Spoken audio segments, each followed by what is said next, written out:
বুটিছবাতৰ মাছলৈ জাপানৰ ফুকুশিমাত বৰ ভূমিকম্পৰ জোকাৰণি ভূমিকম্পৰ ৰিক্টাৰ স্কেলৰ প্ৰাবল্য আছিল 7.3 শনিবাৰে নিশা 11 বজাত চহৰখনত জোকাৰণি অনুভূত হৈছিল এই ভূমিকম্পৰ জোকাৰণি 30 জন লোক আহত হয় লগতে 8,60,000টা ঘৰৰো ক্ষতি হয় ভূমিকম্পৰ জোকাৰণিৰ কেইবাটাও শক্তি প্ৰকল্প ইতিমধ্যে বিকল হৈ পৰিছে চহৰখনত ব্যাহত হৈ পৰিছে বিদ্যুৎ সেৱা বন্ধ হৈ পৰিছে বৈদ্যুতিক ৰেলৰ চলাচল 2011 বৰ্ষতো ভূমিকম্পৰ জোকাৰণিয়ে ভয়ংকৰ সুনামিৰ সৃষ্টি কৰিছিল দেশৰ প্ৰশাসনে জাৰি কৰিছিল হাই এলাৰ্ট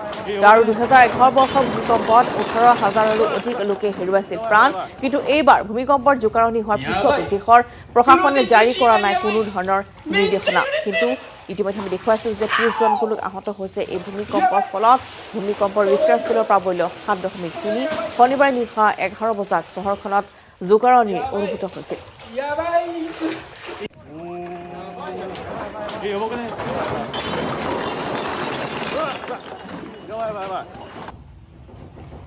ばい風呂で地震はやばいめっちゃ揺れてるমন্ত্ৰী ডক্টৰ হিমন্ত বিশ্ব শৰ্মাৰ বিৰুদ্ধে খৰব হৈ পৰিছে লুৰিন জ্যোতি গগৈ নিৰ্বাচনী প্ৰচাৰৰ নামত যান বাহন আইন ভংগ কৰিছে হিমন্তই উন্মুক্তভাৱে গাড়ীৰ ওপৰত থিয় হৈ প্ৰচাৰ চলাইছে হিমন্ত বিশ্বই কেলেংকাৰী কৰি মন্ত্ৰী হ'ব পাৰি কিন্তু নেতা হ'ব নোৱাৰি বুলিও কটাক্ষ কৰে অসম জাতীয় পৰিষদৰ সভাপতিগৰাকীয়ে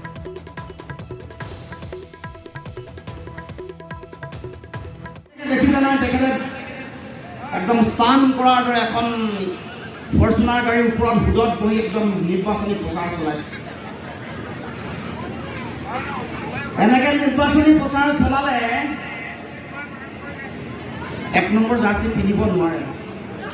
ট্ৰান্সপৰ্ট আইন ভংগ কৰি এনেকৈ গাড়ীৰ ওপৰত উঠি যিবোৰ কাম ৰাইজক জনতাক কৰিবলৈ নিদিয়ে আইন ভংগ কৰি গাড়ীত উঠি তেওঁৰ নিজৰ পৰিচয় দিছে যে তেওঁ আচলতে অসমত 1 নম্বৰ জাৰ্চি পিন্ধাৰ তেওঁৰ যোগ্যতা নাই কংগ্ৰেছ এউডিএফৰ মিত্ৰতাক পুনৰ অপবিত্ৰ আখ্যা বিজেপিৰ ৰাজ্য সভাপতি ৰঞ্জিত কুমাৰ দাসৰ কংগ্ৰেছ এউডিএফৰ মিত্ৰতাৰ বাবে বহু সমষ্টিত জিকিব বিজেপি অসম বচা অভিযান কাৰ্যসূচী লোৱাৰ নৈতিক অধিকাৰ নাই কংগ্ৰেছৰ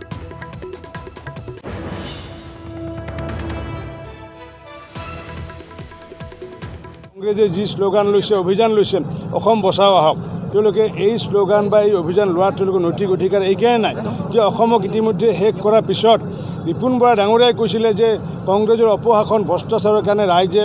ভোট দিয়া বুলি কৈছিলে ভাৰতীয় জনতা পাৰ্টিক তাৰে বিপৰীতে মই কওঁ যে তেওঁলোকৰ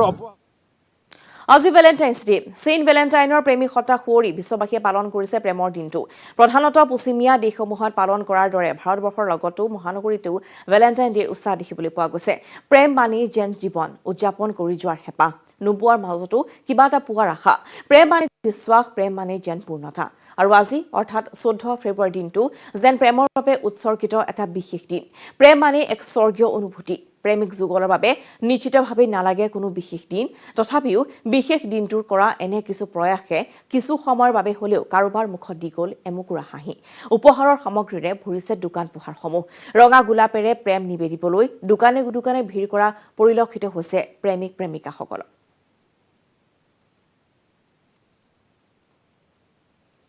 বিদ্যাৰ অধিষ্ঠাত্ৰী দেৱী সৰস্বতী পূজালৈ মাজত মাত্ৰ এটা দিন বাকি সৰস্বতী বন্দনাৰে মুখৰিত হ'ব বিদ্যালয়সমূহ বাগদেৱীৰ চৰণত সেৱা ল'বলৈ সাজু হৈছে ছাত্ৰ-ছাত্ৰীসকল তাৰ সমান্তৰালকৈ গহপুৰত দেখা গৈছে মৃৎশিল্পীসকলৰ ব্যস্ততা গহপুৰত শিল্পালয়সমূহত সৰস্বতী দেৱীৰ প্ৰতিমাক শেষ পৰখতিয়াত ব্যস্ত হৈ পৰিছে মৃৎশিল্পীসকল বিগত বছৰত কৰোনাই কুঙা কৰা মৃৎশিল্পীসকলৰ মুখত এতিয়া কিছু হাঁহি বিৰিঙিছে 500 টকাৰ পৰা 5000 টকালৈকে প্ৰতিমাসমূহৰ মূল্য নিৰ্ধাৰণ কৰিছে মৃৎশিল্পীসকল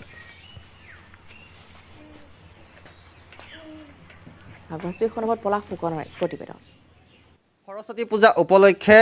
ৰাজ্যৰ শিল্পালয়সমূহত মৃৎশিল্পীসকলৰ ব্যস্ততা দেখা গৈছে আৰু গহপুৰতো একেই পৰিৱেশ মই উপস্থিত আছোঁ গহপুৰ মেল বজাৰৰ পাল শিল্পালয়ত আৰু গহপুৰ সমষ্টিৰ বিভিন্ন বিদ্যালয়সমূহতো ছাত্ৰ ছাত্ৰীসকলৰ মাজত ব্যাপক উৎসাহ আনন্দ দেখা গৈছে সৰস্বতী পূজা আগমনক লৈ আৰু এই মুহূৰ্তত মোৰ সতীৰ্থই দেখাব এইসমূহ সৰস্বতী দেৱী প্ৰতিমা আৰু শেষ প্ৰাণ দিয়াত মৃৎশিল্পীসকল ব্যস্ত হৈ পৰিছে সুন্দৰকৈ তেখেতসকলে এইবাৰ প্ৰতিমাসমূহ নিৰ্মাণ কৰি উলিয়াইছে কিয়নো কৰোনা কালত এইবাৰ তেওঁ যথেষ্ট লোকচানৰ সন্মুখীন হৈছিল আৰু এতিয়া কিছু আশা ৰেঙনি দেখিছে আছে মৃৎশিল্পীগৰাকী দাদা কওকচোন কিমান প্ৰতিমা নিৰ্মাণ কৰিছে আৰু কিমান মূল্য নিৰ্ধাৰণ কৰিছে প্ৰতিমা মানে এইবছৰ 30খনমান বনাইছোঁ আৰু ধৰি লওক মূল্যখিনি আপোনাৰ মানে যোৱা বছৰ যিখিনি মূল্য আছিলে তাতকৈ অলপ বঢ়াইছোঁ মানে খুব বেছি যিমানখিনি বাঢ়িব লাগিছিলে সিমানখিনি বঢ়া নাই এতিয়া ধৰি লওক মানে কৰোণাৰ পিছত এয়া প্ৰথম আমাৰ মানে হেৰি আৰু ভাল মানে কাম এখন পাইছোঁ আৰু মানে তাতকৈ বেছি আশা কৰিছিলোঁ কিন্তু যিমানটো আছে তাতে সন্তুষ্ট থকা ভাল বাৰু এতিয়া এয়া মানে কৰোণা ভেকচিন বুলিয়ে ক'ব পাৰি আৰু আমাৰ কাৰণে ঠিকে আছে কিমান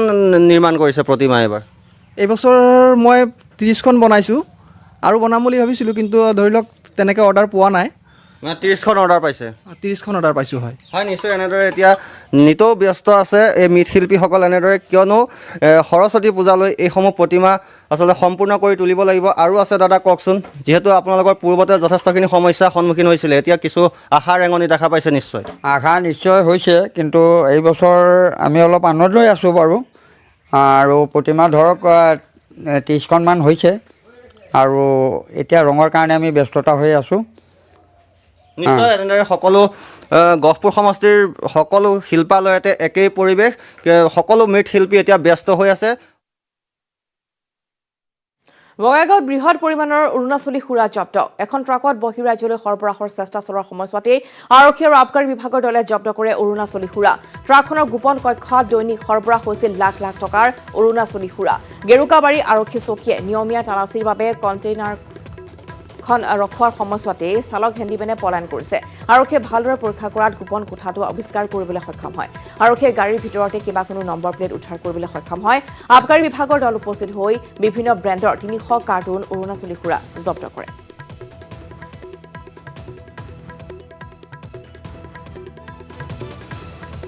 1 নং নাথনগুৰিত পুলিচৰ গেৰুকাবাৰী পুলিচৰ সহায়ত পাব্লিকৰ সহায়ত মানে এখন ৰৈ থকা মানে গাড়ীত 300 কাৰ্টন অৰুণাচলী সুৰা পোৱা যায় মানে গোপনীয় চেম্বাৰত গাড়ীখনৰ চেম্বাৰ বনাই লৈছিলে গোপনীয় চেম্বাৰত মাৰ্ঘেৰিটাৰ ইনথেমত আৰম্ভ উত্তৰ পূবৰ অন্যতম সুসংগঠিত বৰ্ণময় ক্লাছিক নৃত্য প্ৰধান উৎসৱ ছপং য়ং মানাওপং সিংফোসকলৰ এই জাতীয় উৎসৱটি প্ৰতি বছৰে অসম অৰুণাচলৰ বিভিন্ন স্থানত উদযাপন কৰা হৈ আহিছে লোকাৰণ্য হৈ পৰে ইনথেমৰ মুংগং বৌদ্ধ বিহাৰ প্ৰাংগণত দুদিনীয়া বিস্তৃত কাৰ্যসূচীৰে আৰম্ভ হোৱা আন্তঃৰাষ্ট্ৰীয় 37 সংখ্যক সিংফো জাতীয় উৎসৱ ছপং য়ং মানাওপই উৎসৱৰ পতাকা উত্তোলন কৰে সিংফো ৰজা বিনাচাং সিংফো ইয়াৰ পিছতে অনুষ্ঠানটি উদ্বোধন কৰা হয় 1985 চনৰ পৰাই অসম আৰু অৰুণাচল প্ৰদেশৰ দুখনকৈ ৰাজ্যৰ সিংফো জনগোষ্ঠীয় ৰাইজে তেওঁলোকৰ জাতীয় উৎসৱটি অতি উলহ মালহেৰে উদযাপন কৰি আহিছে সিংফোসকলৰ পিতৃপুৰুষ ছপং য়ঙক কেন্দ্ৰ কৰি উৎসৱ পালন কৰা হয়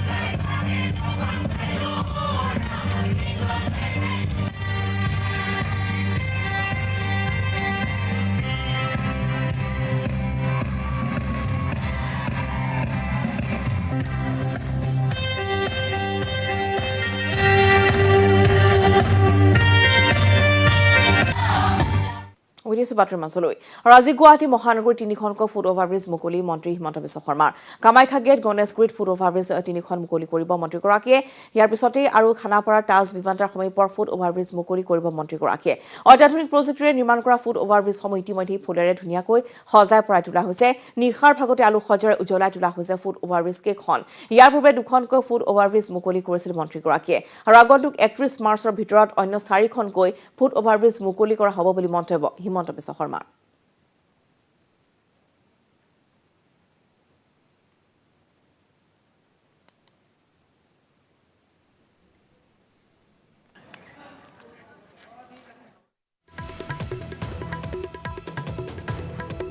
আৰু আগন্তুক বিধানসভা নিৰ্বাচনত কোনো ভোটাৰে যাতে ভোটদানৰ পৰা বঞ্চিত নহয় সেই উদ্দেশ্যৰে নতুন ভোটাৰসকলক বিশেষ সুবিধা প্ৰদান কৰা হৈছে নিৰ্বাচনৰ পূৰ্বে 2021 চনৰ চূড়ান্ত ভোটাৰ তালিকা প্ৰকাশিত হোৱাৰ পিছতো নতুনকৈ ভোটদানৰ বাবে যোগ্য হোৱা সকলে নিজৰ নাম ভোটাৰ তালিকাত সন্নিবিষ্ট কৰিব পাৰিব নিৰ্বাচনৰ অধিসূচনা জাৰি হোৱাৰ পূৰ্বে সংবাদমেলযোগে ৰঙিয়াৰ মুখ্যাধিপতি স্বপ্ননীল পালে জনালে এই কথা নিজ অঞ্চলৰ বিএলএ অথবা ৰঙিয়া মুখ্যাধিপতি কাৰ্যালয়ৰ নিৰ্বাচনী বিভাগৰ জৰিয়তে অন্তৰ্ভুক্ত কৰিব পাৰিব নিজৰ নাম ইয়াৰ উপৰিও কোভিড-19ৰ বাবে আগন্তুক নিৰ্বাচনত প্ৰশাসনে লৈছে বিশেষ কিছুমান ব্যৱস্থা প্ৰমাণপত্ৰ থকা দিব্যাংগৰ লগতে আশীৰ ঊৰ্ধৰ ব্যক্তিসকলক পোষ্টেল বেলট ভোটৰ সুবিধা প্ৰদান কৰা হৈছে লগতে যিবিলাক ভোটদান কেন্দ্ৰত 1000তকৈ অধিক লোকে ভোট দিব তেনে কেন্দ্ৰসমূহত অতিৰিক্ত ভোটদান কেন্দ্ৰৰ ব্যৱস্থা কৰা হৈছে অতিৰিক্ত ভোটদান কেন্দ্ৰৰ ব্যৱস্থা নৱেম্বৰ মাহত প্ৰকাশিত ভোটাৰ তালিকাৰ আধাৰত কৰা হৈছে লগতে কোভিডৰ প্ৰতি লক্ষ্য ৰাখি সমগ্ৰ নিৰ্বাচনী প্ৰক্ৰিয়াত মাস্ক পৰিধান কৰাটো বাধ্যতামূলক নিৰ্বাচনী প্ৰচাৰ সভাত কোভিড প্ৰটকল মানি চলিব লাগিব বুলি জনালে মুখ্যাধিপতিগৰাকীয়ে কোনোবা নতুন ভোটাৰ যাৰ বয়স 18 বছৰতকৈ ওপৰত 1 জানুৱাৰী 2021 বা তাৰ আগতে হৈছে তেখেতসকলে এতিয়াও নিজৰ নাম ভোটাৰ তালিকাত এই কন্টিনিউয়াস আপডেশনৰ মাধ্যমে নিজৰ নাম অন্তৰ্ভুক্ত কৰিব পাৰে সো এইবাৰ এই ইলেকশনৰ যেটো মেইন স্পিৰিট এটো হল no voter to be left behind আমি কোনো ভোটাৰক পিছত এৰিব নোৱাৰো সব এলিজিবল ভোটাৰে ভোট কৰিব লাগে সো মই আহ্বান জনাইছো এতিয়ালৈকে যদি কোনোবা নতুন ভোটাৰ বা কোনোবা ভোটাৰ আছে এলিজিবল ভোটাৰ যোনে নিজৰ নাম অন্তৰ্ভুক্ত কৰা নাই তেখেতসকলে নিয়াৰেস্ট যেটো পোলিং স্টেশন আছে তাৰ বিএলক কন্টাক্ট কৰক বিএলক কন্টাক্ট কৰাৰ পিছত নিজৰ নাম ফৰ্ম 6 ৰ দ্বাৰা অন্তৰ্ভুক্ত কৰাওক আৰু আহক এই ইলেকশনত নিজৰ অনুদান কৰক জানি বাক্সাৰ কুমাৰীকাটাৰ 4 নং কালিপুৰত ভূমি কেন্দ্ৰীয় সংঘাতৰ ভয়াবহ পৰিণতি ডাইৰেক্ট ঘপিয়া আঘাত কৰিছে দুজনকৈ লোকক গুৰুতৰভাৱে আঘাতপ্ৰাপ্ত আব্দুল হামিদ আৰু মমাৰজিনা বেগম ইয়াৰে মাৰ্জিনা বেগমৰ অৱস্থা যথেষ্ট সংকটজনক অঞ্চলটোৰ 4 নং কালিপুৰত দীৰ্ঘদিনে ঈশা হক নামৰ এজন লোকে চৰকাৰী ভূমি আৰু পথৰ মাজত ঘৰ বনাই পথটো আবদ্ধ কৰি থৈছিল স্থানীয় ৰাইজে বিষয়টো প্ৰশাসনক জনোৱাৰ পিছত শনিবাৰে প্ৰশাসনৰ লোক আহি ঈশা হকৰ পৰিয়ালত উপস্থিত হৈ ঘটনাৰ বুজ লৈ গুচি যায় কিন্তু প্ৰশাসনৰ লোক যোৱাৰ পিছতে ঈশা হক নামৰ লোকজনে এফালৰ পৰা অঞ্চলটোৰ লোকক ডাৰে আক্ৰমণ কৰাত গুৰুতৰভাৱে আঘাতপ্ৰাপ্ত হয় আব্দুল হামিদ আৰু মাৰ্জিনা বেগম ফলত স্থানীয় লোকে ভাঙি চুৰমাৰ কৰে আক্ৰমণকাৰী ঈশা হক নামৰ লোকজনৰ বাসগৃহ ইফালে আঘাতপ্ৰাপ্ত লোক দুজনক ততাতৈয়াকৈ কুমাৰীকাটাৰ ৰাজ্যিক চিকিৎসালয়ত প্ৰাথমিক চিকিৎসা কৰি উন্নত চিকিৎসাৰ বাবে গুৱাহাটীলৈ প্ৰেৰণ কৰা হৈছে দখল কৰি থৈছিলে ৰাইজে কেছ দিছিলে আজি পুলিচ গৈছে পুলিচৰ আগত আমি কথাখিনি ক'লোঁ আৰু ৰাস্তা আগতে আছে এইটো নালা দেখালোঁ চব পুলিচ তেওঁলোক গুচি গ'ল তাৰপিছতে আমি যাব ওলালোঁ আমি চব ভাঙা ভাঙি হ'ল পিছফালৰ পৰা আহি মাৰি দিলাম কোনে মাৰিছে নাম কি ইচ্ছা কালি মহানগৰ চন্দ্ৰপুৰত এক ভয়ংকৰ ঘটনা ৰেলৱেৰ সুৰংগ খান্দি থাকোতে মাটি খহিৰ দুজনকৈ শ্ৰমিকৰ মৃত্যু মৃত শ্ৰমিক দুজন হৈছে ইনসান আলী আৰু সাইফুল আলী গুৰুতৰভাৱে আহত 4জনক উদ্ধাৰ আহত 4জনক সংকটজনক অৱস্থাত জিএমচিএইচলৈ প্ৰেৰণ ডিগাৰু ঠাকুৰকুছি সংযোগী ৰেল লাইনত সংঘটিত হৈছে এই অঘটন ৰজনাও যে মহানগৰ চন্দ্ৰপুৰত এক ভয়ংকৰ ঘটনা ৰেলৱেৰ সুৰংগ খান্দি থাকোতে মাটি খহি দুজন শ্ৰমিকৰ মৃত্যু মৃত শ্ৰমিক দুজন হৈছে ইনসান আলী আৰু সাইফুল আলী গুৰুতৰভাৱে আহত 4জনক উদ্ধাৰ কৰা হৈছে আহত 4জনক সংকটজনক অৱস্থাত জিএমচিএইচলৈ প্ৰেৰণ কৰা হৈছে ডিগাৰু ঠাকুৰকুছি সংযোগী ৰেল লাইনত সংঘটিত হৈছে এই ঘটনাটি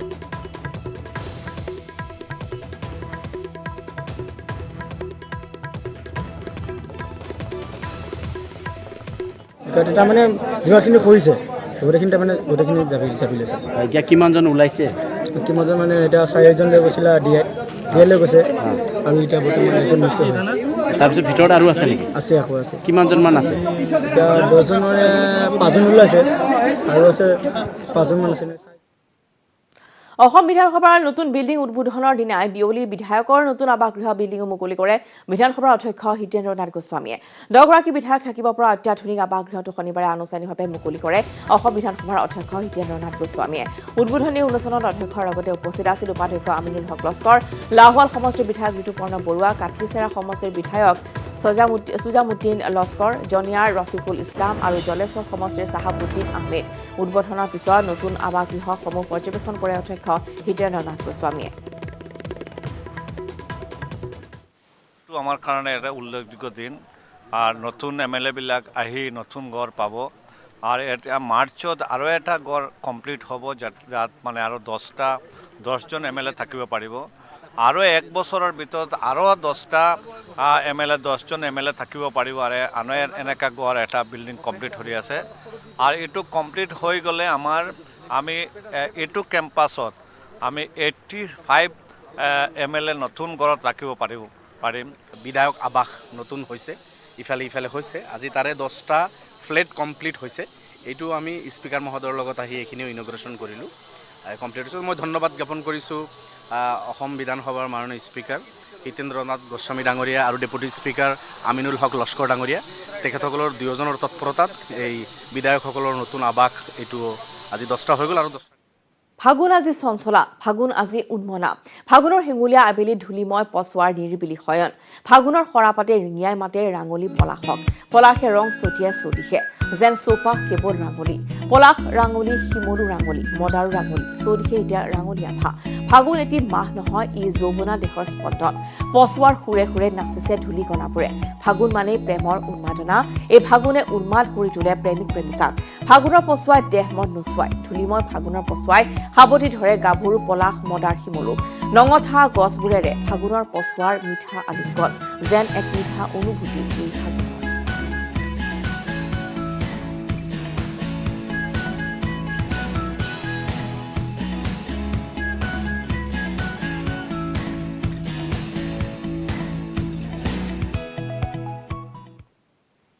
ডিগবৈৰ খাৰজান পুলত এক পথ দুৰ্ঘটনা। বালি ভৰ্তি ট্ৰাকত খুন্দিয়ালে যাত্ৰীবাহী টাটা মেজিকে। দুৰ্ঘটনাত গুৰুতৰভাৱে আহত হৈছে 4গৰাকীকৈ যাত্ৰী। আহত 3জন হৈছে লুৎফান ৰহমান, ইহৰান মিৰ্জা, ৰাজু প্ৰসাদ কুৰ্মী। ডিগবৈৰ পৰা তিনিচুকীয়া অভিমুখীয়া আছিল টাটা মেজিকখন। আহতসকলক তিনিচুকীয়া অসামৰিক চিকিৎসালয়ত ভৰ্তি কৰা হৈছে।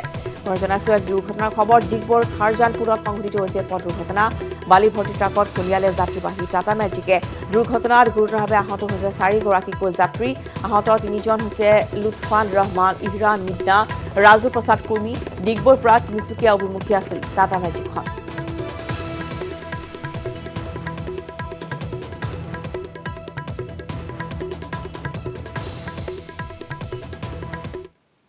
লেখানুদান বাজেটক লৈ 14 সংখ্যক অসম বিধানসভাৰ অন্তিম অধিৱেশনৰ অন্তিম দিনটোত বিতৰ্কত অংশগ্ৰহণ কৰে শাসক বিৰোধী বিধায়কসকলে। বিতৰ্কৰ উত্তৰ দিয়ে বিত্তমন্ত্ৰীৰ সলনি সংসদীয় পৰিক্ৰমা মন্ত্ৰী চন্দ্ৰমোহন পাটোৱাৰীয়ে। বাতৰি বা বিদ্যালয়ৰ পূৰ্বে আগবঢ়াই থৈ গৈছো এই প্ৰতিবেদন। নমস্কাৰ। শুকুৰবাৰে অসম বিধানসভাৰ মজিয়াত বিত্তমন্ত্ৰী হিমন্ত বিশ্ব শৰ্মাই দাখিল কৰিছিল 2020-21 লেখানুদান। এই লেখানুদানক লৈ শনিবাৰে চতুৰ্দশ বিধানসভাৰ অন্তিমখন অধিৱেশনৰ অন্তিমটো দিনত বিতৰ্কত অংশগ্ৰহণ কৰে শাসক বিৰোধীৰ বিধায়কসকলে। বিৰোধী বিধায়ক ৱাজেদ আলী চৌধুৰীয়ে লেখানুদান সন্দৰ্ভত সদনত কয়। এআইডিএফৰ বিধায়ক ৰফিকুল ইছলামেও অংশগ্ৰহণ কৰে এই লেখানুদানৰ বিতৰ্কত। এজিপিৰ বিধায়ক সত্যব্ৰত কলিতাই এই বাজেট বিতৰ্কত অংশগ্ৰহণ কৰি আগন্তুক নিৰ্বাচনত পুনৰ বিজেপি মিত্ৰজোঁটে চৰকাৰ গঠন কৰিব বুলি দাবী তোলে। দুৰ্বল মানুহে যদি জীৱনৰ কোবাল নদীত পাৰ হৈ তোমাৰে সাহত তুমি হেৰুৱাবা নেকি? আমাৰ হেৰুৱাবৰ কাৰণে আমাক দায়িত্ব দিছে। সেই দুৰ্বল মানুহসকলৰ কাৰণে যি কাম কৰা হৈছে এই লেখানুদানত বা আজি 5 বছৰীয়া বাজেটত উল্লেখ কৰা হৈছে। দুৰ্বল মানুহসকলক জীৱনৰ কোবাল নদীৰ উদ্ধাৰ কৰিবলৈ ভূপেন হাজৰিকাৰ সেই গীতৰে উদ্বুদ্ধ হৈ এই বাজেটবিলাক প্ৰস্তুত হৈছে। সেই কথাটো আপোনালোকে অনুধাৱন কৰিলে বাজেটখন ভাল দিশ। আৰু সকলোকে আশা কৰিছোঁ যে আমি পুনৰবাৰ আকৌ ইয়াত দেখা হ'ম। ইয়াকে কামনা কৰি বক্তব্য সামৰিছোঁ। লেখানুদানক লৈ কংগ্ৰেছী বিধায়ক ৰূপজ্যোতি কুৰ্মীয়ে ক'লে, কলহী নদীত কামৰূপ জিলাৰ ৰিভাৰ ডলফিন আছে। ITCয়ে তাত কলহী নদী ৱাল দি পেলাই বেৰি পেলাই তাত তেওঁলোকে কিবা নিৰ্মাণ কৰিবলৈ লৈছে। চৰকাৰখনক অনুৰোধ জনাইছোঁ ইমিডিয়েট আজিৰ ভিতৰতে এই ITCক এই ৱাল ভাঙি যিটো কলহী নদীত ৰিভাৰ ডলফিনৰ ব্ৰিডিঙৰ এই বিষয়টো গুৰুত্ব সহকাৰে চাবলৈ। ইফালে শাসকীয় পক্ষৰ বিধায়ক গুৰজ্যোতি দাসে ক'লে, এইখন চৰকাৰে বিজেপি মিত্ৰজোঁটৰ চৰকাৰে অসমৰ অস্তিত্ব ৰাখিবৰ কাৰণে আজি প্ৰায় ভূমিহীন লোকক প্ৰায় 3 লাখতকৈ অধিক লোকক ভূমিপট্টা প্ৰদান কৰিছে। বিত্তমন্ত্ৰী ডক্টৰ হিমন্ত বিশ্ব শৰ্মা ডাঙৰীয়াৰ যি দূৰদৰ্শী চিন্তাধাৰা, মুখ্যমন্ত্ৰী সৰ্বানন্দ সোণোৱাল ডাঙৰীয়া আজি 8,756টা নামঘৰত 2.5 লাখ টকা প্ৰদান কৰি সেইসমূহ অনুষ্ঠানক সবল কৰিবৰ কাৰণে চেষ্টা কৰিছে।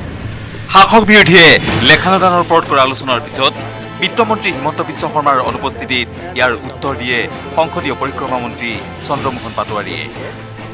কোনো ভাবিব নালাগে যে কোনোবাই কিবা কৈছে, কাৰণ কিয় ইয়াত ক'বই লাগিব। ইয়াতে যদি নকয় ক'ত কথা ক'ব?